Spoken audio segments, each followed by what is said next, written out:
Yoga Pradipika is one of the most important texts on Hatha Yoga. Last videos you spoke about the first and second chapter. Can you talk a little bit about the contents of the third and fourth chapters? So the third and fourth chapters both encompass the more advanced aspect of the practices. The foundation has been laid, steadiness of body and mind through the asanas, purification of the physical body and the energy body through Anuloma Viloma and the Kriyas, and already an awakening of the Kundalini Shakti taking place through the advanced pranayamas, the 8 advanced pranayamas. And now in the third chapter comes the introduction of some practices which are much less well known in the Western world, and they have been kept secret throughout the history.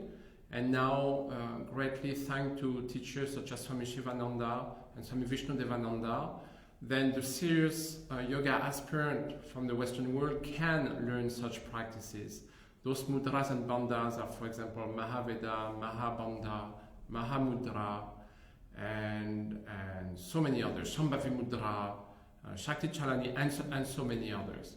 So I'm very happy actually, parenthesis here, a little tension to do this video for Yoga Vidya, since this group and all the teachers here are very dear to my heart, and I find it is a very valuable place, among other reasons, because this is a place where you have a chance to learn all those very advanced practices under proper guidance in a safe environment, but at the same time not compromising the power of the practice for the sake of security. There is a perfect balance here, where there is absolutely no danger to practice it in these conditions here, but at the same time, nothing is held back from the student. The students have the ability to learn all these esoteric, little-known practices, which are very powerful, to the fullest extent. So this is really the main subject matter of the third chapter. The fourth chapter, then the title is Raja Yoga. And Raja Yoga in that sense means mind control, it means really deep meditation and samadhi. So what few people know or remember is that, or understand, is that actually Hatha Yoga it's a whole spiritual system. It's not just some exercises that you do like headstand or lotus pose or something. It's really a whole spiritual system based upon the awakening on the Kundalini.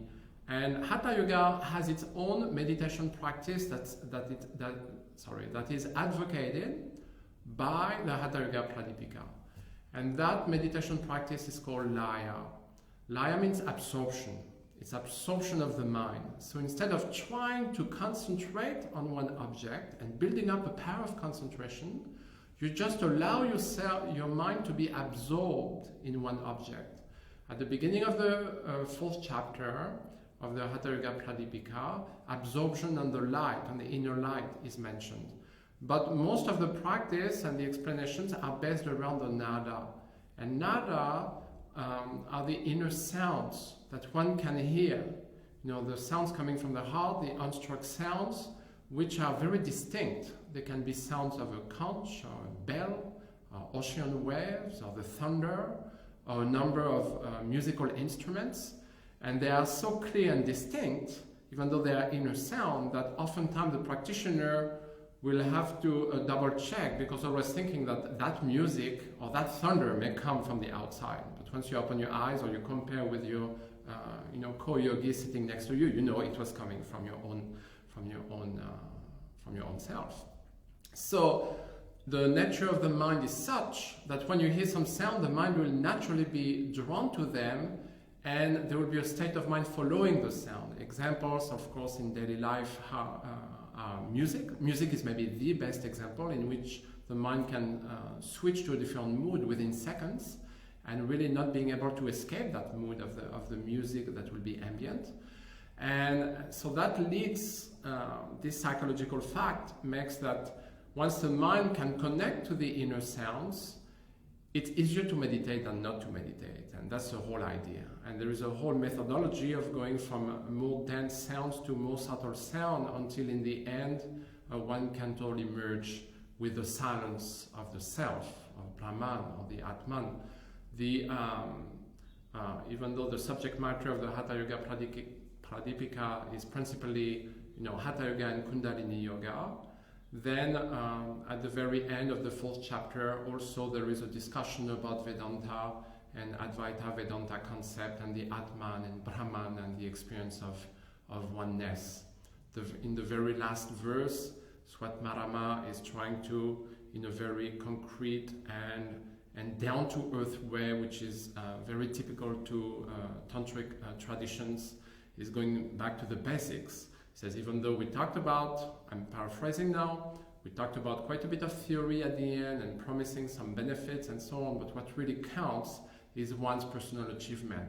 Is one able to, as one purified the physical body and energy system, has one awakened the Kundalini Shakti, is one able to put the prana, the subtle life force, and the Kundalini power inside the Sushumna Nadi, and thereby attaining samadhi and meditating deeply.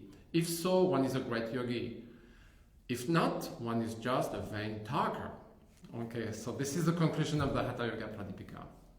And thank you for asking me questions about this really valuable scripture, which we all benefit from reading, studying, and practicing the teachings of.